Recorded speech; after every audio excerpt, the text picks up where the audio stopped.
വിശുദ്ധ മർക്കോസിൻ്റെ സുവിശേഷം 4-ാം അധ്യായം 35 മുതലുള്ള തിരുവചനങ്ങളിലേക്ക് നമ്മൾ ശ്രദ്ധ തിരിക്കുകയാണ്. സംഭവം ഇതാണ്. ഒരിക്കൽ യേശു സ്ലീഹന്മാരോട് പറഞ്ഞു, നമുക്ക് അക്കരയ്ക്ക് പോകാം. അത് കേട്ട് യേശുവും അപ്പസ്തോലന്മാരും കൂടി ഒരു ചെറിയ വള്ളത്തിൽ ഗലീലിയ തടാകത്തിൻ്റെ ഒരു തീരത്തു നിന്ന് മറ്റൊരു തീരത്തേക്ക് യാത്രയായി. യേശു ആ വള്ളത്തിൽ കിടന്ന് ഉറങ്ങി. അങ്ങനെ പോകുമ്പോൾ ഗലീലിയ തടാകത്തിൽ വലിയ കൊടുങ്കാറ്റും തിരമാലകളും ഉണ്ടായി. തിരമാലകൾ വഞ്ചിയിലേക്ക് ആഞ്ഞടിച്ച് കയറി. ആദ്യമൊക്കെ സ്ലീഹന്മാർ വിചാരിച്ചു, ഈ കടലിൽ ഒരുപാട് ദിനരാത്രങ്ങൾ വള്ളം തുഴഞ്ഞവരാണ് ഞങ്ങൾ, ഒത്തിരി കാറ്റിനെയും കോളിനെയും തിരമാലയിലൊക്കെ കണ്ടിട്ടുള്ളവരാണ് ഞങ്ങൾ. അതുകൊണ്ട് ഈ കാറ്റിനെയും തിരമാലകളൊക്കെ അതിജീവിക്കാൻ ഞങ്ങൾക്ക് പറ്റും എന്ന ഒരു ആത്മവിശ്വാസം അവർക്കുണ്ടായി. അതുകൊണ്ട് മുക്കുവന്മാരെന്നുള്ള ആ കടലിലെ അവരുടെ അനുഭവ സമ്പത്തിലേക്ക്, അത് നൽകുന്ന ആത്മവിശ്വാസത്തിലേക്ക് അവരുടെ മനസ്സിനെ ട്യൂൺ ചെയ്ത് വെച്ചു. ഒരു അമിതമായ സ്വയ ആശ്രയബോധം, ഇത് ഞങ്ങളെ കൊണ്ട് പറ്റുന്ന കാര്യമുള്ളൂ. പക്ഷേ കാറ്റ് കൂടി തിരമാല കൂടി അത് വഞ്ചിയിലേക്ക് ആഞ്ഞടിച്ച് കയറി വള്ളം മുങ്ങുമെന്നൊരവസ്ഥ വന്നു. സ്വയം വള്ളം നിയന്ത്രിക്കാൻ കഴിയില്ല എന്നവർക്ക് ബോധ്യപ്പെട്ടു. അപ്പോഴാണ് അവർ ആ വള്ളത്തിൽ യേശുക്രിസ്തു ഉണ്ടല്ലോ എന്ന് ഓർക്കുന്നത്. അവർ യേശുവിനെ വിളിച്ചെഴുന്നേൽപ്പിച്ച് ചോദിച്ച 2 ചോദ്യങ്ങൾ മർക്കോസ് 4:38 നമ്മൾ വായിക്കുന്നുണ്ട്. അതിങ്ങനെയാണ്: ഞങ്ങൾ നശിക്കാൻ പോണത് നീ കാണുന്നില്ലേ? നിനക്ക് ഞങ്ങളെപ്പറ്റി വിചാരമില്ലേ? ഞങ്ങൾ നശിക്കാൻ പോണത് നീ കാണുന്നില്ലേ? നിനക്ക് ഞങ്ങളെപ്പറ്റി വിചാരമില്ലേ? ആ ചോദ്യത്തിൻ്റെ പിന്നിലെ വേദന മനസ്സിലാക്കണമെങ്കിൽ വേറെ ചില കാര്യങ്ങൾ കൂടി നമ്മൾ ഓർക്കണം. ഈ സ്ലീഹന്മാർ യേശുവിൻ്റെ കൂടെ നടക്കുമ്പോൾ യേശു അനേക അത്ഭുതങ്ങൾ ചെയ്യുന്നത് കണ്ടിട്ടുണ്ട്. നാനാതര രോഗശാന്തികൾ നൽകുന്നത്, പിശാചിനെ പുറത്താക്കുന്നതൊക്കെ കണ്ടിട്ടുണ്ട്. ആളുകൾ ചോദിച്ചും ചോദിക്കാതെയും കണ്ടറിഞ്ഞ് അങ്ങോട്ട് ചെയ്തതും ഒക്കെ അത്ഭുതങ്ങൾ ചെയ്യുന്നത് കണ്ടിട്ടുണ്ട്. എന്നാൽ ഇവിടെ നീ പറഞ്ഞപ്പോൾ നാടും വീടും കൂടും എല്ലാം ഉപേക്ഷിച്ച് പോന്നവരാണ് ഞങ്ങൾ. ഇന്ന് ഈ യാത്ര തന്നെ നീ പറഞ്ഞിട്ട് ആരംഭിച്ചതാണ്. ഞങ്ങളുടെ ഇഷ്ടത്തിൽ ആരംഭിച്ച യാത്രയല്ല, നിൻ്റെ ഇഷ്ടപ്രകാരം ആരംഭിച്ച യാത്രയാണ്. നീ വള്ളത്തിലുണ്ട്, എന്നിട്ട് ഞങ്ങൾ ഈ കടലിൽ കിടന്ന് ചാകാൻ തുടങ്ങുമ്പോൾ നീ ഒന്നും അറിയാത്ത പോലെ കിടന്ന് ഉറങ്ങുന്നു. അതിൻ്റെ ന്യായം എന്താ? അതിൻ്റെ യുക്തി എന്താ? ഞങ്ങൾക്ക് മനസ്സിലാകുന്നില്ല. നിനക്ക് ഞങ്ങളെപ്പറ്റി ഒരു വിചാരവുമില്ലേ? ഞങ്ങളിവിടെ കിടന്നത്, കഷ്ടപ്പെടുന്നത്, നശിക്കാൻ പോണത്, മരിക്കാൻ പോണത് നീ കാണുന്നില്ലേ? അപ്പോൾ അവരിത് 2 കമ്പയർ ചെയ്യുക. ഞങ്ങളെല്ലാം ഉപേക്ഷിച്ച് നിൻ്റെ പുറകെ വന്നു, ഈ യാത്ര തന്നെ നീ പറഞ്ഞിട്ട് ആരംഭിച്ചു, എന്നിട്ട് നീ കൂടെയുണ്ടായിട്ട് ഞങ്ങൾ മരിക്കാൻ പോയിട്ട് നീ മൈൻഡാക്കുന്നില്ല. അപ്പുറത്ത് ആളുകൾ ചോദിച്ചും ചോദിക്കാതെ നീ അങ്ങോട്ട് ചെന്നുവാക്കി അത്ഭുതങ്ങൾ ചെയ്യുന്നു. ഇത് അങ്ങനെ ഞങ്ങൾക്ക് ഉൾക്കൊള്ളാനും സഹിക്കാനും പറ്റും. ഇതാണ് അവരുടെ വേദന. യേശു ഉറക്കം തള്ളി എഴുന്നേറ്റു, കരങ്ങൾ നീട്ടി 2 വാക്കുകൾ പറഞ്ഞു: അടങ്ങുക, ശാന്തമാവുക. തടാകത്തിന് നേരെ കരം നീട്ടിക്കൊണ്ട് പറഞ്ഞ 2 വാക്കുകളാണ്. 1 അടങ്ങുക, 2 ശാന്തമാവുക. അപ്പം 3 കാര്യങ്ങൾ അടങ്ങി. 1 തിരമാല അടങ്ങി, 2 കൊടുങ്കാറ്റടങ്ങി, 3 സ്ലീഹന്മാരുടെ മനസ്സ് ശാന്തമായി. ഇപ്പം യേശുക്രിസ്തുവിൻ്റെ ഉയർത്തപ്പെട്ട കരത്തിൻ്റെ കീഴിൽ അടങ്ങുക, ശാന്തമാവുക എന്ന അവൻ്റെ കൽപ്പനയുടെ കീഴിൽ പ്രകൃതിയും മനുഷ്യൻ്റെ മനസ്സും ശാന്തമാവുകയാണ്. പ്രിയപ്പെട്ടവരെ, ഈ കടലിനേക്കാൾ തിരയടിക്കുന്ന എന്തെങ്കിലും ഒന്ന് ഈ ലോകത്തിലുണ്ടെങ്കിൽ അത് മനുഷ്യൻ്റെ മനസ്സാണ്. എൻ്റെയും നിങ്ങളുടെയും മനസ്സ്. ഒരുപാട് ചെറുതും വലുതുമായ തിരമാലകളും കൊടുങ്കാറ്റുകളും നമ്മുടെ മനസ്സിൽ ആഞ്ഞടിച്ചുകൊണ്ടിരിക്കുക. ചിലപ്പോൾ വലുതാണ്, ചിലപ്പോൾ ചെറുതാണ്, ചിലപ്പോൾ ശക്തമായ വേലിയേറ്റമുണ്ടാകും. കാരണങ്ങൾ വ്യത്യസ്തമാണ്, പക്ഷേ വേലിയേറ്റമുണ്ട്. അപ്പം നമ്മളിൽ പലരും ഈ സ്ലീഹന്മാരെ പോലെയാണ്. ഒത്തിരി പ്രാർത്ഥിക്കുന്നവരാണ്, ദൈവത്തെ പ്രതി ഒത്തിരി പാപങ്ങൾ ചെയ്യേണ്ടെന്ന് വെച്ചവരാണ്, ഒത്തിരി പരോപകാരക പരിത്യാഗങ്ങൾ ചെയ്യുന്നവരാണ്, നിശ്ചിത സമയത്ത് പ്രാർത്ഥിക്കുന്നവരും ഉപവാസിക്കുന്നവരും ദാനധർമ്മം ചെയ്യുന്നവരൊക്കെയാണ്. എന്നിട്ടും നമ്മൾ വർഷങ്ങളായിട്ട് നിലവിളിച്ച് പ്രാർത്ഥിച്ചിട്ടും നമ്മുടെ ഒരു പ്രാർത്ഥനയ്ക്ക് ഉത്തരം കിട്ടുന്നില്ല. ഇതായി എന്നെപ്പോലെ പ്രാർത്ഥനയില്ലാത്ത, എന്ന് വെച്ചാൽ നമ്മളെപ്പോലെ പ്രാർത്ഥനയില്ലാത്ത, വിശ്വാസമില്ലാത്ത, എന്നേക്കാൾ തെറ്റ് ചെയ്യുന്ന, എന്നേക്കാൾ ദൈവവിചാരമില്ലാത്ത മനുഷ്യന്മാർ പ്രാർത്ഥിക്കുമ്പോൾ അവരുടെ കാര്യമൊക്കെ നടക്കുന്നു.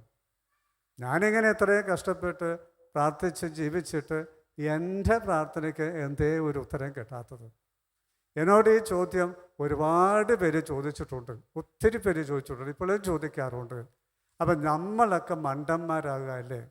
അവരൊക്കെ നമ്മളെക്കാൾ തെറ്റും ചെയ്ത് സുഖിച്ച് ജീവിച്ചിട്ട് അവരുടെ കാര്യങ്ങളൊക്കെ നടക്കുന്നു. നമ്മളൊക്കെ ഇങ്ങനെ ജീവിച്ചിട്ട് നമ്മുടെ കാര്യമായിട്ട് നടക്കുന്നുമില്ല. ഇതെന്താ ദൈവം ഇങ്ങനെ? പ്രിയപ്പെട്ടവരെ, നമ്മൾ ഒത്തിരി പേരുടെ മനസ്സിലുള്ള ഒരു ചോദ്യമാണ്, ഒരു വേദനയാണ്, ഒരു സംശയമാണിത്. എന്തുകൊണ്ട് എൻ്റെ പ്രാർത്ഥന കേൾക്കുന്നില്ല? ഒരു വിഷയം അങ്ങനെ ഉള്ള നമ്മുടെ ഒത്തിരി പ്രാർത്ഥനകൾക്ക് ദൈവം ഇന്ന് രാത്രി ഉത്തരം തരട്ടെ എന്ന് നമുക്ക് പ്രാർത്ഥിക്കാം. ഇന്ന് രാത്രി നമ്മൾ അനേകരുടെ ഈ ആത്മസംഘർഷത്തിന്, ഈ പരിദേവനത്തിന്, ദൈവത്തോടുള്ള ഈ ആവലാതിക്ക് ഒരു പരിഹാരമുണ്ടാകുന്ന ദിവസമാകട്ടെ നമുക്ക് ആഗ്രഹിക്കാം. കർത്താവിനോട് നമുക്കും ചോദിക്കാം, നിനക്ക് എന്നെപ്പറ്റി വിചാരമില്ലേ? ഈശോയോടൊന്ന് ചോദിച്ചേ മനസ്സുകൊണ്ട്, നിനക്ക് എന്നെപ്പറ്റി വിചാരമില്ലേ? ഞാൻ കിടന്ന് കഷ്ടപ്പെടുന്നതിനെ കാണുന്നില്ലേ? എത്ര കാലമായിട്ട് ഞാൻ പ്രാർത്ഥിക്കുന്നു, എത്രയെല്ലാം ത്യാഗങ്ങൾ ഞാൻ അതിനെ വേണ്ടി ചെയ്യുന്നു, എത്ര ഞാൻ അതിനു വേണ്ടി ഉപവസിക്കുന്നു, എന്തെല്ലാം പരിത്യാഗ പ്രവൃത്തികൾ ഞാൻ അതിനു വേണ്ടി ചെയ്യുന്നു, എന്നിട്ടും കർത്താവേ നീ അതൊന്നും കാണുന്നില്ലേ എന്ന് നമുക്ക് ഈശോയോടൊന്ന് വിശ്വാസത്തോടു കൂടി ചോദിക്കാൻ ശ്രമിക്കാം. അതുപോലെ തന്നെ ഈശോ ഗലീലിയ തടാകത്തിൻ്റെ നിരത്തേക്ക് കരനീട്ടിക്കൊണ്ടാണ് പറഞ്ഞത്, അടങ്ങുക, ശാന്തമാവുക. അപ്പം കടൽ ശാന്തമായി. ഈശോയോട് നമുക്ക് പറയാം, കർത്താവേ എൻ്റെ ഭവനത്തിൻ്റെ നേരെ ഇന്ന് നിന്റെ കരം നീട്ടണമേ, എൻ്റെ കുടുംബാംഗങ്ങളുടെ മേൽ നിൻ്റെ കരം നീട്ടണമേ. എന്നോടും അവരോടും ആ 2 വാക്ക് നിൻ്റെ കരം നീട്ടി നീ ഒന്ന് പറയണമേ. ഏതാണ് 2 വാക്കുകൾ? ഏതാണ്? ഒന്ന് പറഞ്ഞേ. അടങ്ങുക, ശാന്തമാവുക. അടങ്ങുക, ശാന്തമാവുക. ആ 2 വാക്കുകൾ ഈശോ ഇന്ന് നമുക്ക് വേണ്ടി പറയണമേ എന്ന് നമുക്ക് ആഗ്രഹിച്ചുകൊണ്ട് നമുക്ക് എഴുന്നേറ്റ് നിൽക്കാം. ഞാൻ പറയുന്നത് പോലെ ദയവായിട്ട് എല്ലാവരും കണ്ണുകളടച്ച് ഈശോയുടെ സാന്നിധ്യ സ്മരണയ്ക്ക് മുമ്പിൽ നിൽക്കുക. അപ്പോസ്തലന്മാർ അവിടെ മുങ്ങി മരിക്കാൻ തുടങ്ങുമ്പോൾ കർത്താവായ ഈശോ ആ വള്ളത്തിൽ ഉറങ്ങിക്കിടപ്പുണ്ട്. അവർ ചോദിച്ചു, വിളിച്ചെഴുന്നേൽപ്പിച്ച് ചോദിച്ചു, ഗുരോ, ഞങ്ങൾ നശിക്കാൻ പോണെന്ന് നീ കാണുന്നില്ലേ? നിനക്ക് ഞങ്ങളെപ്പറ്റി വിചാരമില്ലേ? എല്ലാം ഉപേക്ഷിച്ച് വന്നവർ, നീ പറഞ്ഞിട്ട് ഈ യാത്ര ആരംഭിച്ചവർ. കർത്താവിനോട് നമുക്ക് ചോദിക്കാം, കർത്താവേ, നിന്നെ പ്രതി എന്തെല്ലാം പാപങ്ങൾ ഞാൻ വേണ്ടെന്ന് വെച്ചു, എന്തെല്ലാം നന്മകൾ ഞാൻ ചെയ്തു, എന്തെല്ലാം പരോപകാരം ചെയ്തു, എത്ര പരിത്യാഗ പ്രവൃത്തി ചെയ്യുന്നു, എത്ര ആശയടക്കൽ ചെയ്യുന്നു, എത്രയോ ദിവസങ്ങളിൽ തുടർച്ചയായിട്ട് മുടക്കാതെ പല പ്രാർത്ഥനകളുമൊക്കെ ഞാൻ ചൊല്ലുന്നു. എത്രയോ വർഷമായിട്ട് ഒരുപക്ഷെ ഞാൻ ഈ നൈറ്റ് വിജിൽ പ്രാർത്ഥനയിൽ പങ്കെടുക്കുന്നു. എന്നിട്ടും കർത്താവേ, എൻ്റെ ഒരു പ്രാർത്ഥനയ്ക്ക് ഇതുവരെ നീ മറുപടി തന്നില്ലല്ലോ. അങ്ങനെ നമുക്ക് ആർക്കെങ്കിലും ഉത്കണ്ഠയുണ്ടെങ്കിൽ, വേദനയുണ്ടെങ്കിൽ, കർത്താവിനോട് പരാതിയോ പരിഭവമുണ്ടെങ്കിൽ അതെല്ലാം ഈശോയ്ക്ക് സമർപ്പിക്കാം.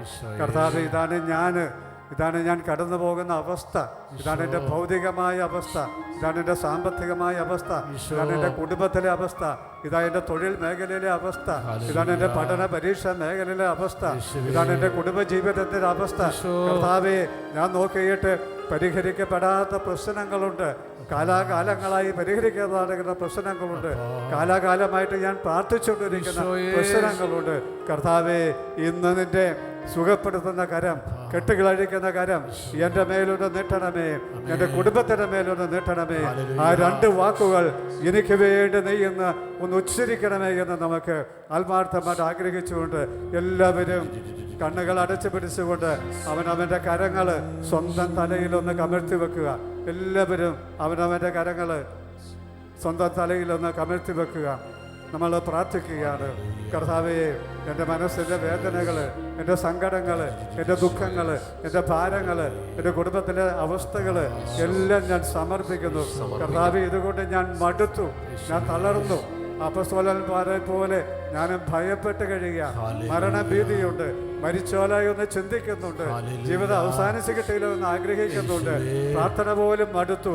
ദൈവമേ, അങ്ങയോട് പോലും ദേഷ്യം തോന്നുന്ന അവസരങ്ങളുണ്ട്, അങ്ങയോട് പോലും വെറുപ്പ് തോന്നുന്ന അവസരങ്ങളുണ്ട്, അങ്ങയോട് ഒരു മാനസികമായ അകൽച്ച തോന്നുന്ന അവസരങ്ങളുണ്ട്. ഓ കർത്താവേ, നിന്നെ സ്നേഹിക്കാത്തതുകൊണ്ടല്ല, നിന്നെ ഇഷ്ടമില്ലാത്തതുകൊണ്ടല്ല, ഞാൻ മടുത്തിട്ടാണ് കർത്താവേ, എൻ്റെ ജീവിതം വഴിമുട്ടിയിട്ടാണ് കർത്താവേ, പ്രതിസന്ധികൾ എന്നെ താവരണം ചെയ്തിട്ടാണ് കർത്താവേ, മുന്നോട്ട് പോകാൻ നിവൃത്തിയില്ലാത്തതുകൊണ്ടാണ് കർത്താവേ. അതുകൊണ്ട് കർത്താവേ, പ്രിയപ്പെട്ടവര്, നിന്റെ സന്നിധിയിൽ സമർപ്പിക്കുന്ന പ്രാർത്ഥനകൾ നീ കേൾക്കണമേ എന്ന് പ്രാർത്ഥിക്കുന്നു. നിന്റെ കരമേ ഇവരുടെ തലയിൽ വെക്കണമേ, ഇവരുടെ കരത്തോട് ചേർത്ത് നിന്റെ സുഖപ്പെടുത്തുന്ന, അനുഗ്രഹിക്കുന്ന, കെട്ടുകളഴിക്കുന്ന കരം നീ ഒന്ന് വെക്കണമേ എന്ന് പ്രാർത്ഥിക്കുന്നു. അനേകരോട് നീ പറഞ്ഞു, എനിക്ക് മനസ്സുണ്ട്, നിനക്ക് സൗഖ്യമുണ്ടാകട്ടെ, എനിക്ക് മനസ്സുണ്ട്, നിനക്ക് സൗഖ്യമുണ്ടാകട്ടെ. കർത്താവ്, നീ ആരോടൊക്കെ അങ്ങനെ പറഞ്ഞുവോ അവരെല്ലാം സൗഖ്യം പ്രാപിച്ചു. അവരുടെ ജീവിതത്തിലെ ബന്ധനങ്ങൾ അഴിഞ്ഞുപോയി, കെട്ടുകൾ അഴിഞ്ഞുപോയി. അവരുടെ ശരീരത്തിലെ മനസ്സിലും ബുദ്ധിയിലും ആത്മാവിലും സ്വാതന്ത്ര്യവും സൗഖ്യവും പ്രാപിച്ചു. ഓ കർത്താവേ, ആ കരമിപ്പോൾ ഇവരുടെ കരത്തോട് ചേർത്ത് വെക്കണമേ.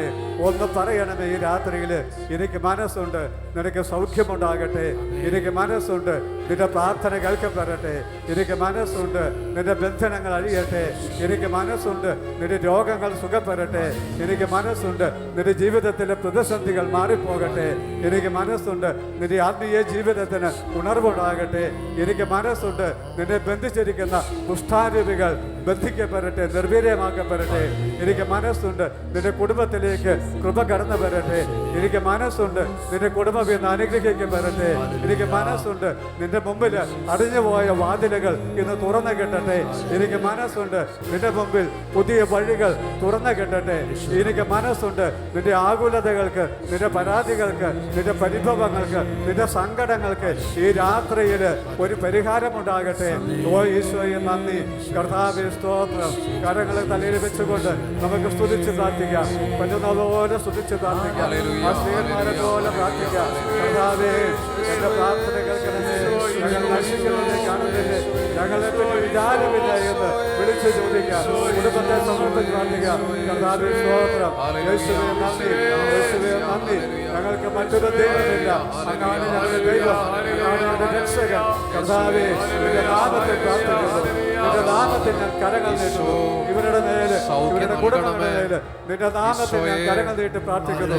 നസറായനായ ഈശോയുടെ നാമത്തിൽ പീഡാസഹനവും കുരിശുമരണവും ഉത്ഥാനവും വഴി സ്വർഗത്തിലും ഭൂമിയിലും പാതാളത്തിലുമുള്ള സർവ്വത്തിനുമേല് അധികാരം നേടിയ നസറായനായ യേശുവിന്റെ നാമത്തിൽ നിങ്ങളുടെ ജീവിതത്തിൽ നിന്ന് അത്ഭുതങ്ങളും അടയാളങ്ങളും സൗഖ്യങ്ങളും സംഭവിക്കട്ടെ.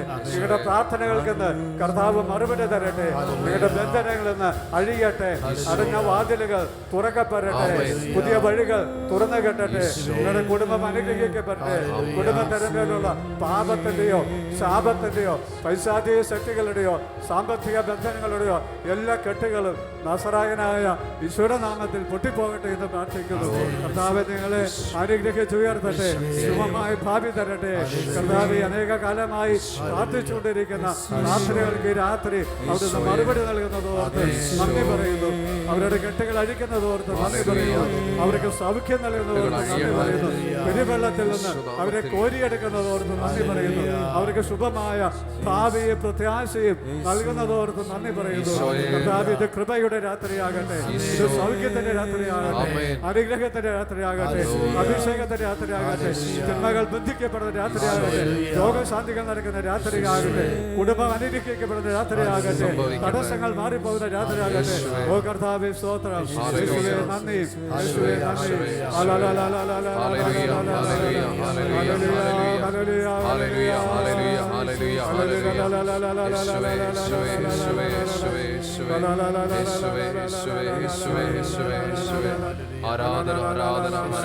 ആരാധന ആരാധന.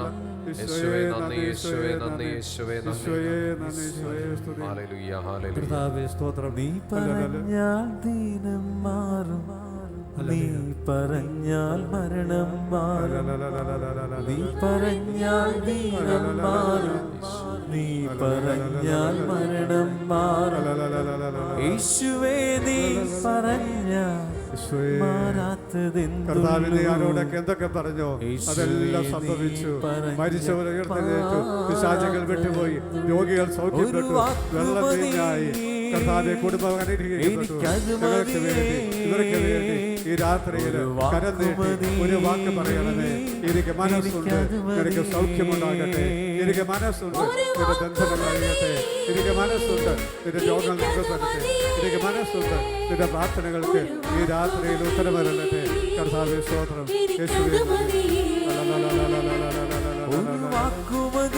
ഈശോയെ, എനിക്ക് വേണ്ടി ഒരു വാക്ക് പറയണമേ. എനിക്ക് വേണ്ടി ഒരു വാക്ക് പറയണമേ. എന്നെ സുഖപ്പെടുത്താൻ ഒരു വാക്ക് പറയണമേ. എന്റെ ബന്ധനങ്ങൾ അഴിക്കാൻ ഒരു വാക്ക് പറയണമേ. എന്നെ രക്ഷിക്കുവാൻ ഒരു വാക്ക്.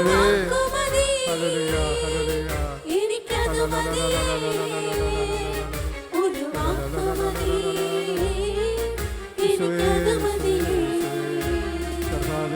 അസാധ്യമൊന്നും നിന്നിൽ ഞാൻ കാണുന്നില്ലേ. എല്ലാം നിനക്ക് സാധിക്കും. സർവശക്തനാണ്. നീ അത്ഭുതങ്ങൾ നീ കൽപ്പിച്ചാൽ അത് നടക്കും. നീ അഴിച്ചാൽ അത് അഴിയും. നീ കെട്ടിയാൽ അത് കെട്ടപ്പെടും. ഓ കർത്താവേ സ്തോത്രം, യേശുവേ നന്ദി. നീ പിശാചുകളെ ബന്ധിക്കണമേ, നീ തിന്മകളെ ബന്ധിക്കണമേ, നീ രോഗങ്ങളെ ബന്ധിക്കണമേ, നീ മുറിവുകളെ ബന്ധിക്കണമേ, നീ എല്ലാ കെട്ടുകളും അഴിക്കണമേ. കർത്താവേ ഒരു വാക്കു നീ പറഞ്ഞാൽ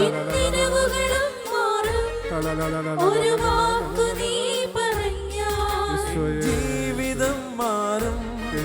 ഒരു വാക്കു നീ പറഞ്ഞാൽ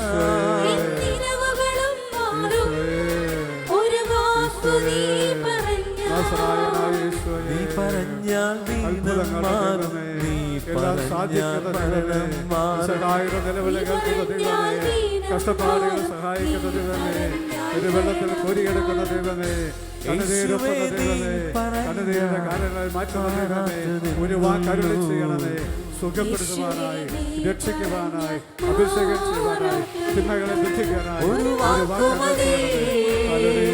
എനിക്കത് മതി, ഒരു വാക്കു മതി, എനിക്കത് മതി, ഒരു വാക്കു മതി, എനിക്കത് മതി, ഒരു വാക്കു മതി, എനിക്കത് മതി.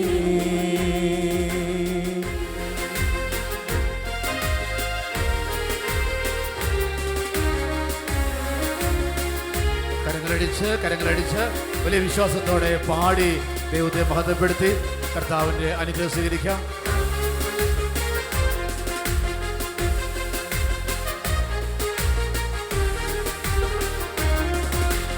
അസാധ്യമൊന്നും നിന്നിൽ ഞാൻ കാണുന്നില്ലേ, അധികാരത്തിൽ നിന്നെ പോലാരുമില്ലേ. അസാധ്യമൊന്നും നിന്നിൽ ഞാൻ കാണുന്നില്ലേ, അധികാരത്തിൽ നിന്നെ പോലാരുമില്ലേ. എൻ ജീവിതം മാറും, ഒരു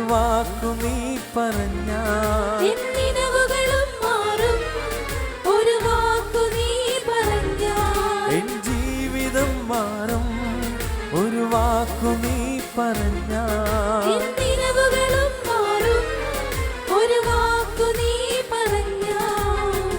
നീ പറഞ്ഞാൽ ദീനം മാറും, നീ പറഞ്ഞാൽ മരണം മാറും. നീ പറഞ്ഞാൽ ദീനം മാറും, നീ പറഞ്ഞാൽ മരണം മാറും. യേശുവേ നീ പറഞ്ഞാൽ മാറാത്തതെന്തുള്ളൂ. യേശുവേ നീ പറഞ്ഞാൽ മാറാത്തതെന്തുള്ളൂ. ഒരു വാക്കു മതി എനിക്കത് മതിയേ. ഒരു വാക്കു മതി എനിക്കത് മതിയേ. ഒരു വാക്കു മതി സ്വരമുയർത്തി എനിക്കത് മതിയേ. വിശ്വാസത്തോടെ ഒരു വാക്കു മതി ഈശോയോട് പറയാം. എനിക്കത് മതിയേ. ഒരു വാക്കു മതി എനിക്കത് മതിയേ. ഒരു വാക്കു മതി എനിക്കത് മതിയേ. ഒരു വാക്കു മതി എനിക്കത് മതിയേ. കരങ്ങളുയർത്തി ഒരു വാക്കു മതി കരങ്ങളുയർത്തിയടിച്ച് എനിക്കത് മതിയേ. സ്തുതിച്ച് പ്രാർത്ഥിക്കാം. ഹല്ലേലൂയ, ഹല്ലേലൂയ, ഹല്ലേലൂയ, ഹല്ലേലൂയ, ഹല്ലേലൂയ. യേശുവേ, യേശുവേ, യേശുവേ. കർത്താവേ, ഒരു വാക്ക് കൽപ്പിക്കണമേ കർത്താവേ. സൗഖ്യം പ്രാപിക്കാൻ, അനുഗ്രഹിക്കപ്പെടാൻ, ദേശമുണരാൻ, കുടുംബം അനുഗ്രഹിക്കപ്പെടാൻ, രോഗങ്ങൾ വിട്ടുപോകാൻ, തെറ്റുകൾ നിർവീര്യമാകാൻ യേശുവേ എനിക്ക് വേണ്ടി ഒരു വാക്ക് അവിടുന്ന് കൽപ്പിക്കണമേ ഈശോ. ഹല്ലേലൂയ, ഹല്ലേലൂയ, ഹല്ലേലൂയ, ഹല്ലേലൂയ. യേശുവേ, യേശുവേ, യേശുവേ, യേശുവേ, യേശുവേ. ഹല്ലേലൂയ, ഹല്ലേലൂയ, ഹല്ലേലൂയ, ഹല്ലേലൂയ, ഹല്ലേലൂയ, ഹല്ലേലൂയ, ഹല്ലേലൂയ, ഹല്ലേലൂയ, ഹല്ലേലൂയ, ഹല്ലേലൂയ, ഹല്ലേലൂയ, ഹല്ലേലൂയ. യേശുവേ, യേശുവേ, യേശുവേ, യേശുവേ, യേശുവേ, യേശുവേ. ഹല്ലേലൂയ, ഹല്ലേലൂയ, ഹല്ലേലൂയ, ഹല്ലേലൂയ, ഹല്ലേലൂയ. എനിക്ക് പുകഴാൻ ആരും ഈ ഭൂമിയിലില്ലേ. കരങ്ങളടിച്ച് യേശുവിനെ പോൽ ശ്രേഷ്ഠൻ വേറാരുമില്ലേ. എനിക്ക് പുകഴാൻ ആരും ഈ ഭൂമിയിലില്ലേ. ഭൂമിയിലില്ലേ. യേശുവിനെ പോൽ ശ്രേഷ്ഠൻ വേറാരുമില്ലേ. നിരാശകൾ മാറും ഒരു വാക്കു നീ പറഞ്ഞാൽ. പിഴവുകളും മാറും ഒരു വാക്കു നീ പറഞ്ഞാൽ. നിരാശകൾ മാറും ഒരു വാക്കു നീ പറഞ്ഞാൽ. പിഴവുകളും മാറും ഒരു വാക്കു നീ പറഞ്ഞാൽ. നീ പറഞ്ഞാൽ പാപം മാറും, നീ പറഞ്ഞാൽ ശാപം മാറും. നീ പറഞ്ഞാൽ പാപം മാറും, നീ പറഞ്ഞാൽ ശാപം മാറും. യേശുവേ നീ പറഞ്ഞാൽ മാറാത്തതെന്തുള്ളൂ. യേശുവേ നീ പറഞ്ഞാൽ മാറാത്തതെന്തുള്ളൂ. ഒരു വാക്കു മതി എനിക്കത് മതിയേ. ഒരു വാക്കു മതി എനിക്കത് മതിയേ. പാടാം. ഒരു വാക്കു മതി എനിക്കത് മതിയേ. ഒരു വാക്കു മതി എനിക്കത് മതിയേ. ഒരു വാക്കു മതി എനിക്കത് മതിയേ. ഒരു വാക്കു മതി എനിക്കത് മതിയേ. യേശുവേ ഒരു വാക്കു മതി. യേശുവേ, യേശുവേ, എന്റെ ഈശോ, എന്റെ കർത്താവേ, എന്റെ ദൈവമേ. ഹല്ലേലൂയ, ഹല്ലേലൂയ, ഹല്ലേലൂയ, ഹല്ലേലൂയ, ഹല്ലേലൂയ, ഹല്ലേലൂയ, ഹല്ലേലൂയ, ഹല്ലേലൂയ. ഈശോയേ, ഈശോ, ഈശോ. കണ്ണുകളടച്ച് നിശബ്ദതയിൽ ഈ മണിക്കൂറിൽ കർത്താവ് നമ്മളെ തൊട്ടനുഗ്രഹിച്ചു എന്ന് വിശ്വസിക്കാം. കർത്താവെ, നിൻ്റെ അനുഗ്രഹത്തിൻ്റെ ആ ഒരു വാക്ക് ഇന്ന് എനിക്ക് നൽകിയതിന് നന്ദി പറയുന്നു. എൻ്റെ പ്രാർത്ഥനാ നിയോഗങ്ങളുടെ മേൽ നിൻ്റെ കരുണയുടെ കരങ്ങൾ നീട്ടിയതിന് നന്ദി പറയുന്നു. എന്നെ സന്ദർശിച്ച ഈശോയെ നന്ദി. എൻ്റെ കുടുംബത്തെ സന്ദർശിച്ച ഈശോയെ നന്ദി. എൻ്റെ നിലവിളിക്ക് ഉത്തരം നൽകിയ ഈശോയെ നന്ദി. ദൈവമേ, എൻ്റെ ജീവിതം മുഴുവനിലേക്കും നിൻ്റെ കൃപയിൽ നിന്ന് ഒഴുകട്ടെ. കർത്താവേ, എൻ്റെ സകല പ്രശ്നങ്ങളും ഈ രാത്രിയിൽ നീ ഏറ്റെടുക്കണമേ. നിന്റെ സാന്നിധ്യത്തിൻ്റെ ശക്തി കൊണ്ട് എന്നെ നിറയ്ക്കണമേ. കർത്താവെ, നീ പ്രവർത്തിച്ചു കൊണ്ടിരിക്കുന്നതിന് നന്ദി പറയുന്നു. നീ എന്നെ അനുഗ്രഹിച്ചു കൊണ്ടിരിക്കുന്നതിന് നന്ദി പറയുന്നു. നിന്റെ ആത്മാവിൻ്റെ അഭിഷേകത്തിന് നന്ദി പറയുന്നു. സ്പർശനത്തിന് നന്ദി പറയുന്നു. എൻ്റെ ബുദ്ധിമുട്ടുകളിലേക്ക് ഇറങ്ങി വരുന്നതിന് നന്ദി പറയുന്നു. എൻ്റെ പ്രതിസന്ധികളെ പരിഹരിക്കുന്നതിന് നന്ദി പറയുന്നു. എൻ്റെ ജീവിതത്തിനൊരു മാറ്റം തരുന്നതിന് നന്ദി പറയുന്നു. Thank you Jesus. യേശുവേ നന്ദി, യേശുവേ ആരാധന, യേശുവേ നന്ദി. Hallelujah. Thank you Jesus, thank you Jesus, thank you Jesus. നമുക്ക് ശാന്തമായിട്ടിരിക്കാം. ജെറമ്യായുടെ പുസ്തകത്തിൽ 31-ാമത്തെ അധ്യായം 9-ാമത്തെ വചനത്തിൽ ഇങ്ങനെ നമ്മൾ വായിക്കുന്നു: കണ്ണുനീരോടെയാണ് അവർ കടന്നു വരുന്നത്, എന്നാൽ ഞാൻ അവരെ ആശ്വസിപ്പിച്ച് നയിക്കും. ഞാൻ അവരെ നീരുറവകളിലേക്ക് ആനയിക്കും. അവരുടെ വഴികളെ ഞാൻ സുഗമമാക്കും. അവർക്ക് കാലിടറുകയില്ല. ജെറമ്യ 31:9. കണ്ണുനീരോടെയാണ് അവർ വരുന്നത്. ദൈവത്തിനറിയാം അവർ വരുന്ന അവസ്ഥ എന്താണെന്ന്. ഈ രാത്രിയിൽ ഈ നൈറ്റ് വിജിലിൽ പങ്കെടുക്കുന്ന അനേകരുടെ ഹൃദയങ്ങളിൽ കണ്ണുനീരുണ്ടെന്ന് കർത്താവ് കാണുന്നുണ്ട്. കണ്ണുനീരോടെയാണ് അവർ വരുന്നത്. കർത്താവ് നമ്മുടെ കണ്ണുനീരിനെയും കണ്ണുനീരിൻ്റെ കാരണങ്ങളെയും കാണുന്നുണ്ട്. Hallelujah, hallelujah.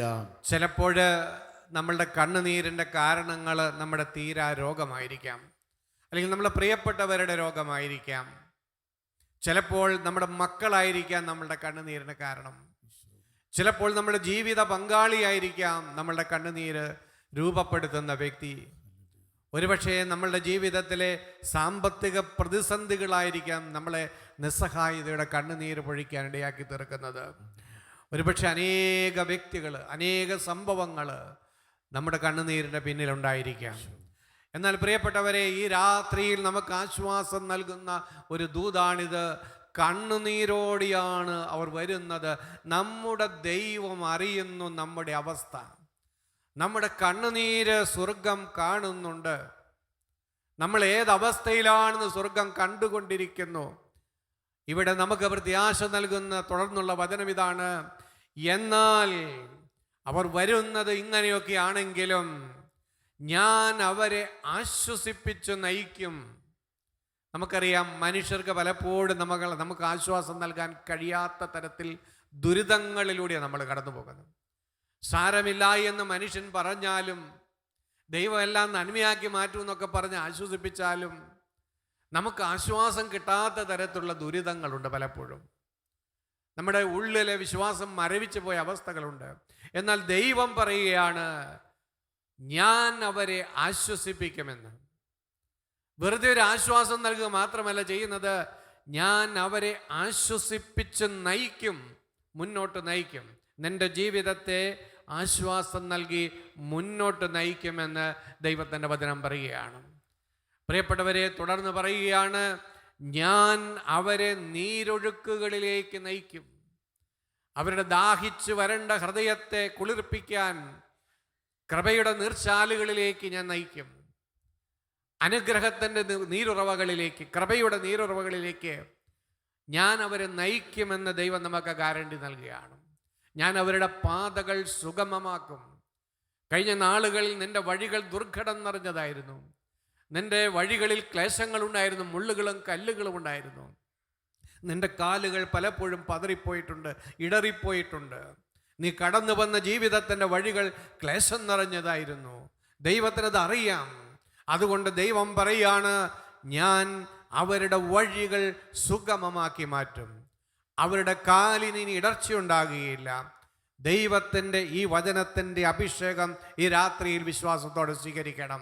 ദൈവത്തിൻ്റെ ഈ വചനത്തിൻ്റെ വാഗ്ദാനങ്ങളെല്ലാം നമ്മുടെ വരുംകാല ജീവിതത്തിൽ യാഥാർത്ഥ്യമാകുമെന്ന് വിശ്വസിച്ചുകൊണ്ട് ഈ വചനം ഒരു അഭിഷേകമായി തീരാൻ വേണ്ടി രണ്ട് കരങ്ങളും ഉയർത്തി നമുക്ക് ദൈവത്തെ സ്തുതിക്കാം.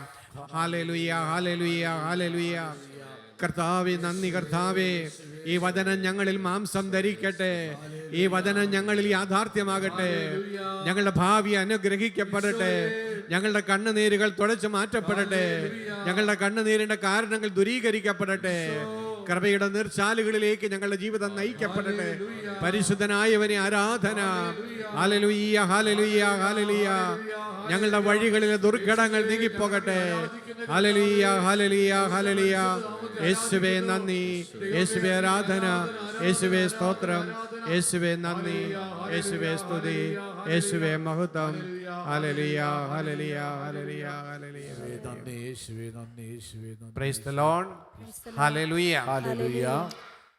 യെശയ്യായുടെ പുസ്തകം 43-ാം അധ്യായം 4-ാമത്തെ വചനം പറയുകയാണ്, നീ എനിക്ക് വിലപ്പെട്ടവനും ബഹുമാന്യനും പ്രിയങ്കരനുമാണ്. നീ എനിക്ക് വിലപ്പെട്ടവനും ബഹുമാന്യനും പ്രിയങ്കരനുമാണ്. ഒരു വ്യക്തിയോ ഒരു വസ്തുവോ വിലപ്പെട്ടതാണെന്ന് നമ്മൾ എപ്പോഴാണ് തിരിച്ചറിയാം? പലപ്പോഴും അത് നഷ്ടപ്പെട്ടു പോകുമ്പോഴാണ്.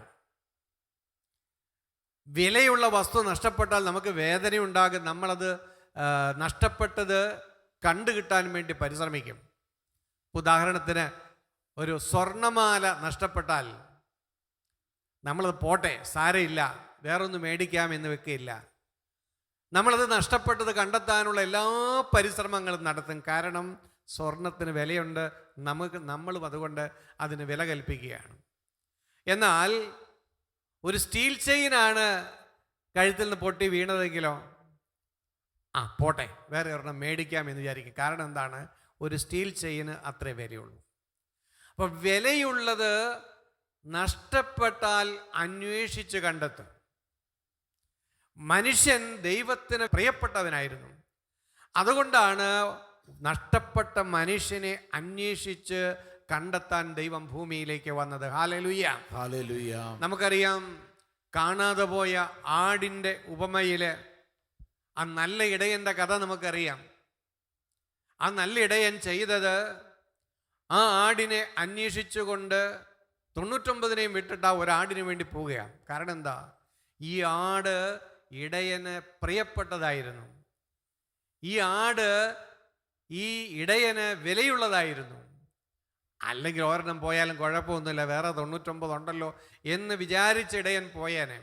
പക്ഷെ ഇടയനെ സംബന്ധിച്ചിടത്തോളം ഈ ആട് പ്രിയപ്പെട്ടതാണ്. ഈ ആടിന് ഒരു വിലയുണ്ട്, മൂല്യമുണ്ട്. അതുകൊണ്ട് ആ ഇടയൻ ഈ ആടിനെ അന്വേഷിച്ചു പോവുകയാണ്. അപ്പോൾ വിലയുള്ളത് നഷ്ടപ്പെട്ടു പോകാൻ ദൈവം അനുവദിക്കുന്നില്ല. ധൂർത്തപുത്രൻ്റെ ഉപമയിലൂടെയും ഇതേ സന്ദേശം ദൈവം നമുക്ക് നൽകുന്നുണ്ട്. ധൂർത്തപുത്രൻ തൻ്റെ യൗവനം കൊണ്ടുപോയി നശിപ്പിച്ചു, ആരോഗ്യം നശിപ്പിച്ചു, സമ്പത്ത് നശിപ്പിച്ചു, സകലതും നശിപ്പിച്ചിട്ടാണ് വന്നത്. അവന് പ്രതീക്ഷിക്കാനൊന്നുമില്ല, അത്രമാത്രം തകർച്ച അവൻ്റെ ജീവിതത്തിലുണ്ടായി. എന്നാൽ അവൻ തിരിച്ചു വന്നപ്പോൾ അവന് നഷ്ടപ്പെട്ടതെല്ലാം വീണ്ടും പിതാവ് കൊടുക്കുക, ഒരു പരിഭവവും കാണിക്കുന്നില്ല. അവന് പുതിയ വസ്ത്രം കിട്ടി, പുതിയ ചെരുപ്പ് കിട്ടി, വീണ്ടും പുതിയ മോതിരം കിട്ടി. അവനെല്ലാം ദൈവം കൊടുക്കുകയാണ്, പിതാവ് കൊടുക്കുകയാണ്. ഇതാണ് ദൈവത്തിൻ്റെ സ്നേഹം. ചിലപ്പോൾ നമ്മുടെ ജീവിതം ആകെ തകർന്നു പോയിരിക്കാം. നമ്മുടെ തന്നെ പിടിപ്പുകേട് കൊണ്ട്, നമ്മുടെ തന്നെ പാപങ്ങൾ കൊണ്ട് കഴിഞ്ഞകാല ജീവിതങ്ങൾ മുഴുവനും കുഴഞ്ഞു മറിഞ്ഞു പോയതായിരിക്കാം, തകർന്ന് തരിപ്പണമായതായിരിക്കാം. ഇനി ഒരിക്കലും ഈ ജീവിതം ശരിപ്പെടുകയില്ല എന്ന് മനുഷ്യബുദ്ധിക്ക് തോന്നത്തക്ക രീതിയിലുള്ള തകർച്ചകൾ പല മേഖലകളിൽ ഉണ്ടായിട്ടുണ്ടാകാം. എന്നാൽ നമ്മുടെ ദൈവത്തിന് നമ്മുടെ ജീവിതം അമൂല്യമായതുകൊണ്ട്, നാം ദൈവത്തിന് പ്രിയപ്പെട്ടവരായതുകൊണ്ട് ദൈവത്തിന് നമ്മളെ വീണ്ടെടുക്കാൻ കഴിയും. Hallelujah, hallelujah. എത്ര കുഴഞ്ഞു മറിഞ്ഞ ജീവിതത്തെയും കർത്താവിന് ശരിയാക്കാൻ പറ്റും. അത് നമ്മൾ വിശ്വസിക്കണം. ചിലപ്പോൾ നമ്മുടെ തന്നെ ബുദ്ധിയും മറ്റു മനുഷ്യരുടെ വാക്കുകളും സാത്താനുമൊക്കെ പറയും, ഇനി നിന്റെ ജീവിതം ശരിയാകാൻ പോകുന്നില്ല, നിന്റെ ദാമ്പത്യ ബന്ധം തകർന്ന് തരിപ്പണമായി, മക്കളുടെ ജീവിതം ഒരു പരിഭവമായി, നിന്റെ ആരോഗ്യം ഇനി വീണ്ടെടുക്കാൻ സാധ്യതയില്ല, നിന്റെ സാമ്പത്തിക മേഖല ഇനി രക്ഷപ്പെടുകയില്ല, നിനക്ക് ഇത്രയും പ്രായമായില്ലേ, ഇനി വലിയ കാര്യമൊന്നുമില്ല. ഇതൊന്നും ദൈവത്തിൻ്റെ വചനമല്ല. പ്രിയപ്പെട്ടവരെ, ഇതൊക്കെ സാത്താനികമാണ്. നമ്മുടെ ദൈവം ഒന്നുമില്ലായ്മയിൽ നിന്ന് എന്നെയും നിങ്ങളെ സൃഷ്ടിച്ചവനാണെങ്കിൽ അവന് നമ്മുടെ കുഴഞ്ഞു മറിഞ്ഞ തകർന്ന അവസ്ഥയിൽ നിന്ന് നമ്മളുടെ ജീവിതത്തെ വീണ്ടും പുനഃസൃഷ്ടിച്ചെടുക്കുവാൻ സാധിക്കും. ഹല്ലേലൂയ. ഹല്ലേലൂയ. അപ്പോൾ നമ്മൾ വിശ്വസിക്കണം. വിശ്വസിച്ചാൽ മാത്രമാണ് ഈ കൃപ നമ്മുടെ വരുംകാല ജീവിതത്തിൽ സ്വന്തമാക്കുവാനായിട്ട് നമുക്ക് സാധിക്കുകയുള്ളൂ. എത്ര കുഴഞ്ഞു മറിഞ്ഞാലും, എത്ര തകർന്നാലും, എത്ര നഷ്ടങ്ങളുണ്ടായാലും പ്രിയപ്പെട്ടവരെ, കർത്താവിനെ പണിതുയർത്താൻ സാധിക്കാത്ത വിധത്തിൽ നമ്മുടെ ജീവിതം തകർന്നിട്ടില്ല. കുറേ വർഷങ്ങൾക്ക് മുമ്പ് യൂറോപ്പിലെ ഒരു രാജ്യത്ത് വെച്ച് ഒരു സഹോദരി എൻ്റെ അടുത്ത മുമ്പിലിരുന്ന് വിങ്ങിപ്പൊട്ടി കരഞ്ഞുകൊണ്ട് പറഞ്ഞു, ഞാനൊരു മഗ്ദലന മറിയമാണെന്ന്. എന്നിട്ട് വീണ്ടും അവർ കരച്ചിൽ തുടങ്ങി. കരച്ചിലിൻ്റെ ഇടയിൽ അവർ വീണ്ടും ഇങ്ങനെ പറഞ്ഞു ഒപ്പിച്ചു, സമരിയാക്കാരി സ്ത്രീക്ക് 5 ഭർത്താക്കന്മാരാണ് ഉണ്ടായിരുന്നത്. എന്നാൽ എനിക്ക് എത്ര ഭർത്താക്കന്മാരുണ്ടായിരുന്നു എന്നെന്ന് എനിക്ക് എണ്ണിയെടുക്കാൻ പോലും കഴിയുന്നില്ല. ഇന്നലെ രാത്രി ഞാനൊന്ന് ഓർത്തു നോക്കി എൻ്റെ കഴിഞ്ഞ കാല ജീവിതം. ഒരു 50-ലധികം വ്യക്തികളുടെ കൂടെ ഞാൻ ജീവിച്ചിട്ടുണ്ട്. എൻ്റെ ജീവിതം തകർന്നു പോയി. ഈ അവസ്ഥയിലുള്ള എന്നെ ദൈവത്തിന് ഇഷ്ടമാണോ? കർത്താവിനെ എന്നെ സ്നേഹിക്കാൻ പറ്റുമോ എന്ന് ആ സഹോദരി എന്നോട് ചോദിക്കുകയുണ്ടായി. അവരുടെ അപ്പനും അമ്മയും 2ാം ലോക മഹായുദ്ധത്തിൽ കൊല്ലപ്പെട്ടു. അവരനാഥിയായി തീർന്നു. ആ പെൺകുട്ടി, അവളെ നോക്കാൻ ആരും ഉണ്ടായിരുന്നില്ല, എങ്ങനെയൊക്കെയോ വളർന്നു. ഓരോ പുരുഷൻ്റെ കൂടെയും ജീവിതം ആരംഭിക്കുമ്പോൾ എനിക്കൊരു കുടുംബമുണ്ടായി, എൻ്റെ ജീവിതം ഉറച്ചതായി എന്നവൾ ആശിച്ചു. പക്ഷേ ആരുടെയും കൂടെ അധികം കാലം ജീവിക്കാൻ പറ്റിയില്ല. അവളുടെ സ്വഭാവത്തിൻ്റെ പ്രത്യേകതയും വന്നവർ. എങ്ങനെയായാലും അനേക ആളുകളുടെ കൂടെ ജീവിച്ച് ഇന്ന് അവളാകെ തകർന്നു പോയിരിക്കുന്നു. ശൂന്യതയാണ് അവളുടെ ജീവിതത്തിൽ. അപ്പോൾ അവളുടെ ജീവിതത്തിലും ഞാൻ കർത്താവ് വന്നിരിക്കുന്നത് പാപികളെ തേടിയാണ്. അതുകൊണ്ട് കർത്താവിൻ്റെ സ്നേഹം ഒരിക്കലും അവസാനിക്കുന്നില്ല, അസ്തമിക്കുന്നില്ല എന്നുള്ള മെസ്സേജ് ഞാൻ ആ സഹോദരിക്ക് കൊടുക്കുകയുണ്ടായി. പ്രിയപ്പെട്ടവരെ, നമ്മുടെ സ്നേഹത്തിനൊക്കെ അസ്തമയമുണ്ട്, അവസാനമുണ്ട്. ജീവിത പങ്കാളിയാണെങ്കിലും മക്കളാണെങ്കിലും ഒക്കെ ചിലപ്പോൾ അതിനൊക്കെ ഒരു അസ്തമയമുണ്ടാകും. കാരണം എന്താണ്? നമ്മുടെ സ്നേഹത്തിന് പരിധിയുണ്ട്. എന്നാൽ പരിധിയില്ലാതെ സ്നേഹിക്കുന്ന ഒരു ദൈവം നമുക്കുണ്ട്. അതാണ് നമ്മുടെ പ്രത്യാശയുടെ, ശക്തിയുടെ രഹസ്യം. നമുക്ക് എന്തെല്ലാം സംഭവിച്ചുവെങ്കിലും ദൈവത്തിൻ്റെ സ്നേഹം നമ്മളെ ഒരിക്കലും കൈവിടുന്നില്ല. ഒരിക്കലും കൈവിടാത്ത ഒരു സ്നേഹം, ഒരിക്കലും ഉപേക്ഷിക്കാത്ത ഒരു സ്നേഹം അവന് നമ്മളോടുള്ളത് കൊണ്ടാണ് അവൻ നമ്മൾ നശിച്ചു പോകാതിരിക്കാൻ വേണ്ടി തൻ്റെ ഏകജാതനെ പോലും ബലി കഴിക്കുവാനായിട്ട് തയ്യാറാകും. അപ്പം ആരും നശിച്ചു പോകാതിരിക്കുക, അതാണ് ദൈവപിതാവിൻ്റെ ആഗ്രഹം. ഒരു വിധത്തിലും ഞാനും നിങ്ങളും നശിക്കുക എന്നുള്ളത് ദൈവ പദ്ധതിയിൽ. അവൻ എന്തും ചെയ്യും. നമ്മളെ രക്ഷിക്കാൻ വേണ്ടി ഏകജാതനെ ബലി കഴിക്കാൻ നമ്മുടെ ദൈവം തയ്യാറായെങ്കിൽ നമുക്ക് വേണ്ടി ഏതറ്റം പോകാൻ തയ്യാറാണ് നമ്മുടെ കർത്താവ്. അതുകൊണ്ട് നമ്മൾ ഭയപ്പെടരുത്, നിരാശപ്പെടരുത്. നമുക്കറിയാം 2023 നമ്മൾ പിന്നിടുന്നു, 2024 നമ്മൾ പ്രവേശിക്കുന്നു. പ്രിയപ്പെട്ടവരെ, പുതിയ വർഷം കഴിഞ്ഞ കാലങ്ങളിലെ മണ്ടത്തരങ്ങളും പരാജയങ്ങളും നിരാശകളും ഓർത്ത് നശിക്കാനുള്ളതല്ല, മറിച്ച് ഒരു ഉയർത്തെഴുന്നേൽപ്പിനുള്ള അവസരമാണ് പുതിയ വർഷം നമുക്ക് നൽകുന്നത്. പുതിയ വർഷത്തിൽ കർത്താവ് വീണ്ടും നമുക്ക് അവസരങ്ങൾ നൽകും. ധൂർത്തപുത്രന് നഷ്ടപ്പെട്ടതെല്ലാം ദൈവം തിരിച്ചു കൊടുത്തു. പ്രിയപ്പെട്ടവരെ, ആ ദൈവത്തിൻ്റെ സ്നേഹം നമ്മുടെ ജീവിതത്തിലേക്ക് വരുമ്പോൾ നമുക്ക് നഷ്ടപ്പെട്ട അവസരങ്ങൾ വീണ്ടെടുത്ത് തരും. നമുക്ക് നഷ്ടപ്പെട്ട കൃപകൾ വീണ്ടെടുത്ത് തരും. നമുക്ക് നഷ്ടപ്പെട്ട ജീവിതം വീണ്ടെടുത്ത് തരും. എല്ലാം പുതുതാക്കുന്ന ഒരു പുതിയ വർഷം നമ്മൾ വിശ്വസിക്കണം.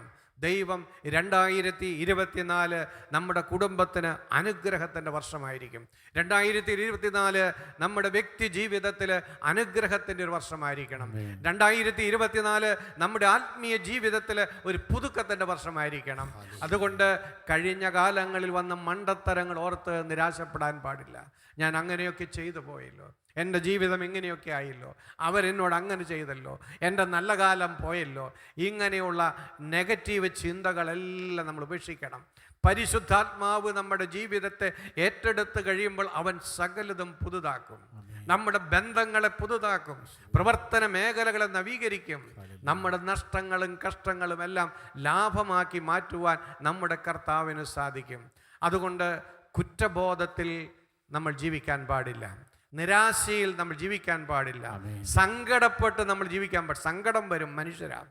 പക്ഷെ സങ്കടപ്പെട്ട് ജീവിക്കുന്നത് ദൈവത്തിൻ്റെ പദ്ധതിയിലല്ല. നീ സങ്കടപ്പെട്ട് ജീവിച്ച് നിന്റെ ജീവിതം നശിക്കാതിരിക്കാനാ നിന്റെ ദൈവം സങ്കടപ്പെട്ട് കുരിശിൽ മരിച്ചത്. ഹല്ലേലൂയ. പ്രിയപ്പെട്ടവരെ, നിന്റെ ഭാരങ്ങൾ ഏറ്റെടുക്കാൻ, നിന്റെ പാപങ്ങൾ ചുമക്കാൻ നിന്റെ ദൈവം ഈ ഭൂമിയിലേക്ക് ഇറങ്ങി വന്നു. അവനത് ഏറ്റെടുത്തിട്ട് നീ ഇന്നും കുറ്റബോധത്തിൽ നീ ജീവിക്കേണ്ട കാര്യമില്ല. നീ ഇനിയും നിരാശയിൽ ജീവിക്കേണ്ട കാര്യമില്ല. നീ ഇനിയും കണ്ണുനീരൊഴുക്കി ജീവിക്കേണ്ട കാര്യമല്ല. നീ പ്രത്യാശയുള്ള വ്യക്തിയായിട്ട് മാറണം. നീ ശക്തനും ധീരനുമായിട്ട് മാറണം. വീണ്ടും നിന്റെ ജീവിതം പുനരാരംഭിക്കണം. നിന്റെ ദൈവം നിന്നെ കൈവിട്ടിട്ടില്ല. നിന്റെ ദൈവം നിന്നെ സ്നേഹിക്കുന്നുണ്ട്. ഈ ഒരു തിരിച്ചറിവ് നമുക്കുണ്ടാകണം. പ്രിയപ്പെട്ടവരെ, ജെറമ്യായുടെ പുസ്തകത്തില് 33-ാമത്തെ അധ്യായത്തിൽ 26-ാമത്തെ വാക്യം പറയുന്നുണ്ട്, ഞാൻ വീണ്ടും അവർക്ക് ഐശ്വര്യം നൽകുകയും അവരോട് കരുണ കാണിക്കുകയും ചെയ്യും. ഞാൻ വീണ്ടും അവർക്ക് ഐശ്വര്യം നൽകുകയും അവരോട് കരുണ കാണിക്കുകയും ചെയ്യും. കർത്താവിൻ്റെ വചനമാണിത് പറയുന്നത്. പ്രിയപ്പെട്ടവരെ, ദൈവത്തിൻ്റെ സ്നേഹത്തിൻ്റെ, കൈവിടാത്ത സ്നേഹത്തിൻ്റെ നല്ലൊരു ദൃഷ്ടാന്തമാണ് പഴയ നിയമത്തിലെ യോനാ പ്രവാചകൻ്റെ കഥ. നമുക്കെല്ലാവർക്കും അറിയാവുന്ന കഥയാണ് യോനാ പ്രവാചകൻ്റെ കഥ. ദൈവം യോനാ പ്രവാചകനോട് പറഞ്ഞു, നീ പോയി നിനവേയിൽ പോയി പ്രസംഗിക്കുകയാണ്. പ്രവാചകന് നിനവേക്കാരോടുള്ള പേടി കൊണ്ടായിരിക്കാം ആ ദൗത്യത്തിൽ നിന്ന് ഒളിച്ചോടി നിനവേയിലേക്ക് പോകുന്നതിന് പകരം പ്രവാചകൻ താർശീഷിലേക്കുള്ള കപ്പൽ കയറിപ്പോയി. അപ്പോൾ ദൈവത്തിന് വേണമെങ്കിൽ വിചാരിക്കായിരുന്നു, അവൻ പറഞ്ഞിട്ട് കേട്ടില്ല, അവൻ ധിക്കരിച്ച് അവൻ്റെ വഴിക്ക് പോയി, പോട്ടെ. വേറൊരു മനുഷ്യനെ ദൈവത്തിന് തിരഞ്ഞെടുത്ത് അഭിഷേകം ചെയ്ത് നിനവേയിലേക്ക് അയക്കാമായിരുന്നു. പണി എളുപ്പമാണ്.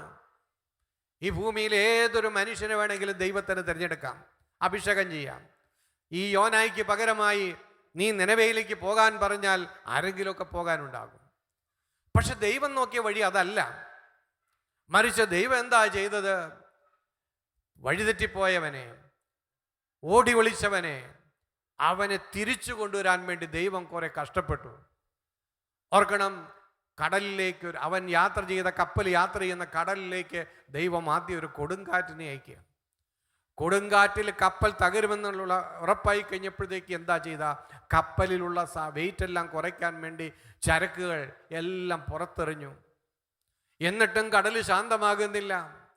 എല്ലാവരും നിലവിളിച്ച് പ്രാർത്ഥിച്ചിട്ടും കടലിന് സ്വസ്ഥത കിട്ടുന്നില്ല. ഒടുവിൽ അവർ നറുക്കിട്ട് കുറ്റവാളിയായി യോനായെ കണ്ടെത്തി യോനായെ കടലിലേക്ക് എറിയുന്നു. ആ കടലിലേക്ക് വീണ യോനായെ പിടിച്ചെടുക്കാൻ വേണ്ടി ദൈവം ഒരു തിമിംഗലത്തെ വിടുന്നു. ആ തിമിംഗലം വിഴുങ്ങി ഒടുവിൽ അത് അനേക കിലോമീറ്റർ യാത്ര ചെയ്ത് തീരത്തെത്തി ഇവനെ വീണ്ടും വയറ്റിൽ നിന്ന് പുറത്തേക്ക് ഛർദ്ദിച്ചിടുന്നു. ഈ കഷ്ടപ്പാടെല്ലാം ദൈവത്തിന് വേണമായിരുന്നു. ഇതൊക്കെ വളരെ വളഞ്ഞ കഷ്ടപ്പാട് പിടിച്ച വഴിയാണ്. അവൻ പോയാൽ പോകട്ടെ, ഒരു യോന പോയാൽ 100 യോനാമാരുണ്ട് എൻ്റെ കൂടെ എന്ന് പറഞ്ഞ് അടുത്ത ഒരു യോനായെ അഭിഷേകം ചെയ്യാതെ ഈ താൻ തെരഞ്ഞെടുത്ത വിളിച്ച യോന തെറ്റ് ചെയ്തിട്ടും അവൻ ധിക്കരിച്ചു പോയിട്ടും അവനെ പിന്തുടർന്ന് അവനെ തിരിച്ചു പിടിച്ചു കൊണ്ടുവന്ന് അവനിലൂടെ തന്നെ കർത്താവ് തൻ്റെ ദൗത്യം പൂർത്തീകരിച്ചു. എന്തിനു വേണ്ടി? യോന നഷ്ടപ്പെട്ടു പോകരുത്. യോനായുടെ ജീവിതത്തിൽ ദൈവത്തിന് വേറൊരാളെ ഉപയോഗിക്കാം, പക്ഷേ യോനായുടെ ജീവിതത്തിൻ്റെ മഹത്വം പോകും. യോനായുടെ ജീവിതത്തിൻ്റെ മൂല്യമില്ലാതാകും. യോന നശിക്കും. യോനായുടെ ജീവിതം അർത്ഥശൂന്യമായി പോകാതിരിക്കാൻ ദൈവം ധാരാളം ക്ലേശകരമായ വഴികളിലൂടെ യോനായെ തന്നെ തിരിച്ചു കൊണ്ടുവരിക. യോന പോയാൽ പോകട്ടെ എന്ന് വിചാരിച്ചില്ല. തെറ്റ് ചെയ്തവൻ, പറഞ്ഞാൽ കേൾക്കാത്തവൻ, അവനവൻ്റെ വഴിക്ക് പോയി നശിക്കട്ടെ എന്ന് പറഞ്ഞില്ല. സ്നേഹത്തോടുകൂടി അവനെ വീണ്ടും തിരിച്ചു കൊണ്ടുവന്ന് അവനിലൂടെ തന്നെ തൻ്റെ ദൗത്യം പ്രതിച്ചു. എഴുതിത്തള്ളാത്ത ഒരു ദൈവം വേറെ ആരാണെങ്കിലും എഴുതിത്തള്ളും. കാരണം പറഞ്ഞാൽ കേൾക്കാത്തവനെ അവനെയും അവനിങ്ങനെ വിശ്വസിച്ച് എന്തെങ്കിലും ഏൽപ്പിക്കാൻ പറ്റുമോ? പക്ഷെ ദൈവത്തിൻ്റെ സ്നേഹം അവൻ പോകട്ടെ എന്ന് വിചാരിച്ചില്ല, അവൻ നശിക്കട്ടെ എന്ന് വിചാരിച്ചില്ല. അവനെ വീണ്ടും തിരിച്ചു കൊണ്ടുവന്ന് ആദ്യ ദൗത്യം പൂർത്തീകരിച്ച് യോനായിയുടെ ജീവിതത്തെ അനശ്വരമാക്കി മഹത്വപൂർണ്ണമാക്കി മാറ്റി. Hallelujah, hallelujah. പത്രോസിന്റെ ജീവിതത്തിലേക്ക് നമ്മൾ തിരിഞ്ഞു നോക്കുക. പത്രോസ് പറഞ്ഞു, ആരെല്ലാം നിന്നെ തള്ളിപ്പറഞ്ഞാലും ഞാൻ നിന്നെ തള്ളിപ്പറയില്ല. നിനക്ക് വേണ്ടി മരിക്കാൻ പോലും ഞാൻ തയ്യാറാണ്. അങ്ങനെ വീമ്പിളക്കിയ പത്രോസ് സമയം വന്നപ്പോൾ ഞാൻ അവനെ അറിയുക പോലുമില്ല എന്ന് പറഞ്ഞ് ലജ്ജാകരമായ വിധത്തിൽ തകർന്നുപോയി. അപ്പോൾ ഉയർത്തെഴുന്നേറ്റ് യേശു എന്താണ് ചെയ്യേണ്ടത്? ഞാനും നിങ്ങളുമാണ് ആ സ്ഥാനത്തെങ്കിൽ ഇവൻ്റെ വാക്കിനെ എങ്ങനെ വിശ്വസിക്കും? നിനക്ക് വേണ്ടി മരിക്കാമെന്ന് പോലും പറഞ്ഞവൻ, ഒരു പെണ്ണിൻ്റെ മുമ്പിൽ ഏറ്റുപറയാൻ പോലും ധൈര്യമില്ലാത്തവൻ, ഇവനെ എങ്ങനെ വിശ്വസിക്കും? വാക്ക് പാലിക്കാത്തവൻ, വിശ്വസിക്കാൻ കൊള്ളാത്തവൻ. പത്രോസിനെ ആദ്യം തന്നെ നമ്മൾ ഔട്ടാക്കി കളയും, നമ്മളാണ് യേശുയുടെ സ്ഥാനത്തെങ്കിൽ. പക്ഷേ യേശു പത്രോസിനെ തള്ളിക്കളഞ്ഞില്ല. അവൻ്റെ ജീവിതത്തിൽ തെറ്റുപറ്റിയതുകൊണ്ട്, അവൻ ബലഹീനനായി പോയതുകൊണ്ട് കർത്താവ് അവൻ്റെ തെരഞ്ഞെടുപ്പിനെ മാറ്റിക്കളഞ്ഞില്ല. മറിച്ച് തെറ്റ് ചെയ്തവനായ, തകർന്നുപോയ, പരാജയപ്പെട്ട അതേ പത്രോസിനെ അനുതാപത്തിൻ്റെ വഴികളിലൂടെ തിരിച്ചു കൊണ്ടുവന്ന് അവനെ തന്നെ തൻ്റെ സഭയുടെ തലവനാക്കി മാറ്റി. ഹല്ലേലൂയ. അവൻ്റെ സ്നേഹം അതാണ്.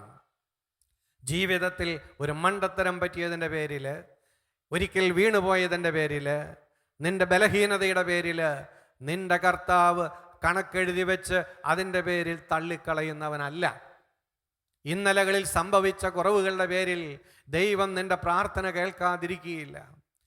നിന്റെ ജീവിതത്തിലെ തകർച്ചകളുടെ പേരിൽ നീ ചിന്തിക്കരുത് ദൈവം കൈവിട്ടുവെന്ന്. നീ നിലവിളിച്ചിട്ട് ഉത്തരം കിട്ടിയില്ലാത്തതിൻ്റെ കാരണം നീ പണ്ട് അങ്ങനെയൊക്കെ ചെയ്തിട്ടാണ് എന്ന് ചിന്തിക്കരുത്. നിന്റെ ദൈവത്തിൻ്റെ മനസ്സതല്ല. നിന്റെ ദൈവം നിന്നെ സ്നേഹിക്കുന്നുണ്ട്. നിന്റെ ദൈവം നിന്നെ കൈവിടുന്നവനല്ല. നിനക്കൊരു വീഴ്ച വന്നതിൻ്റെ പേരിൽ, നിനക്കൊരു പാളിച്ച വന്നതിൻ്റെ പേരിൽ, ചില മണ്ടത്തരങ്ങൾ നീ ചെയ്തു പോയതിൻ്റെ പേരിൽ ഒരിക്കലും ദൈവം നിന്നെ തള്ളിക്കളയുകയില്ല. അവൻ്റെ സ്നേഹം അവസാനമില്ലാത്തതാണ്. അവൻ്റെ സ്നേഹത്തിന് അന്ത്യമില്ല. കർത്താവിൻ്റെ സ്നേഹം ഒരിക്കലും അസ്തമിക്കുന്നില്ല.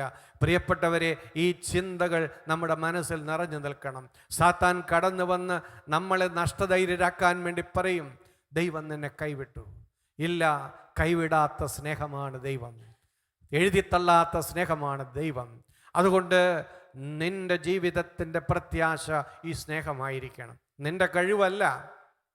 നിന്നെ ഇതുപോലെ സ്നേഹിക്കുന്ന ഒരു ദൈവം നിനക്കുണ്ടെങ്കിൽ നിന്റെ വരും കാലങ്ങൾ അനുഗ്രഹപൂർണമാക്കി മാറ്റും. നിന്റെ മുറിവുകൾ അവൻ ഉണക്കും, നിന്റെ കുറവുകൾ അവൻ നികത്തും, നിന്റെ പാളിച്ചകളിൽ നിന്ന് അവൻ നിനക്ക് വീണ്ടെടുപ്പ് നൽകും. അവൻ നമ്മളെ സ്നേഹിക്കുന്നുണ്ട്. ആ സ്നേഹത്തിൽ ഉറച്ചു വിശ്വസിച്ചുകൊണ്ട് 2024 നല്ലൊരു തുടക്കം കുറിക്കാൻ വേണ്ടി നമുക്ക് ആഗ്രഹിക്കണം. ഈ വർഷം അനുഗ്രഹത്തിൻ്റെ വർഷമാണെന്ന് ഉറച്ചു വിശ്വസിക്കണം. ബുദ്ധിമുട്ടുകളും പ്രയാസങ്ങളും ഉണ്ടാകാം, പക്ഷേ അതിൻ്റെ മുകളിൽ ജീവിക്കാൻ ശക്തി നൽകുന്ന ഒരു ദൈവം നിനക്കുണ്ട്. നിന്റെ കരങ്ങളിൽ അവൻ പിടിച്ചിട്ടുണ്ട്. അവനാണ് നിന്റെ ജീവിതത്തിന് രൂപം നൽകിയത്. അവൻ, നമുക്കറിയാം, യെശയ്യാ പ്രവചനം 66:9 നമ്മൾ വായിക്കുന്നുണ്ട്, ഞാൻ പ്രസവത്തോളം എത്തിച്ചിട്ട് പ്രസവിപ്പിക്കാതിരിക്കുമോ? ജന്മം നൽകുന്ന ഞാൻ ഗർഭപാത്രം അടച്ചു കളയുമോ? നിന്നെ ഇന്നുവരെയും പോറ്റിയത് ഇവിടെ കൊണ്ടൊന്ന് ഉപേക്ഷിക്കാനല്ല. നീ നശിച്ചു പോകാനായിരുന്നെങ്കിൽ പണ്ടേ നീ നശിച്ചു പോയേനെ. നിന്റെ ജീവിതം പണ്ടേ ഇല്ലാതായേനെ. ഒരുപാട് ബുദ്ധിമുട്ടുകളും പ്രയാസങ്ങളും ഉണ്ടായിരുന്ന കഴിഞ്ഞ കാലങ്ങളിൽ നീ തകർന്നു പോകുമെന്ന് കരുതിയ നാളുകളിലും നിന്നെ താങ്ങി നിന്റെ ദൈവം ഇവിടം വരെ എത്തിച്ചത് ഇവിടെ കൊണ്ടുവന്ന് നിന്നെ മുക്കിക്കളയാനല്ല. നിന്റെ ദൈവത്തിന് ഇനിയും നിന്നെക്കുറിച്ചൊരു പദ്ധതിയുണ്ട്. കർത്താവിന് ഒരു വ്യക്തിയെക്കുറിച്ചുള്ള പദ്ധതി തീർന്നാൽ പിന്നെ അവന് ഈ ഭൂമിയിൽ ആയുസ്സില്ല. നമ്മൾ ഇന്ന് ജീവിച്ചിരിക്കുന്നതും ഇന്ന് ഇവിടെ ഇരുന്ന് പ്രാർത്ഥിക്കുന്നതുമെല്ലാം അവൻ്റെ സ്നേഹത്തിൻ്റെ അടയാളമാണ്. അവൻ ഇനിയും നമ്മളെക്കുറിച്ചൊരു പദ്ധതിയുണ്ട്. നമ്മളിലൂടെ എന്തൊക്കെയോ ഈ ഭൂമിയിൽ ചെയ്തു തീർക്കാനുണ്ട്. നമ്മളിലൂടെ നമ്മുടെ കുടുംബത്തിന് എന്തൊക്കെയോ ദൈവം നൽകാൻ ആഗ്രഹിക്കുന്നു. നമ്മുടെ പ്രാർത്ഥനയിലൂടെ, ജീവിതത്തിലൂടെ തിരുസഭയ്ക്കെന്തോ ആവശ്യമുണ്ട്. ഇനിയും നിന്റെ ജീവിതത്തെ കൊണ്ട് നിന്റെ ദൈവത്തിന് ഉപയോഗമുള്ളത് കൊണ്ടാണ് നീ ഇന്ന് ഇവിടേക്ക് വിളിക്കപ്പെട്ടതും ഇവിടെ ഇരുന്ന് പ്രാർത്ഥിക്കുന്നത്. ഹല്ലേലൂയ. ആ ബോധ്യത്തോടെ നമുക്ക് എഴുന്നേറ്റ് നിൽക്കാം. പ്രിയപ്പെട്ടവരെ, 2024 എന്ന പുതിയ വർഷത്തിൽ ദൈവത്തിൻ്റെ മഹത്വം നമ്മുടെ ജീവിതത്തിലും കുടുംബത്തിലും വെളിപ്പെടണം. നമ്മുടെ ആത്മീയ ജീവിതത്തിൽ ഒരു പുതുക്കത്തിൻ്റെ വർഷമായി മാറണം.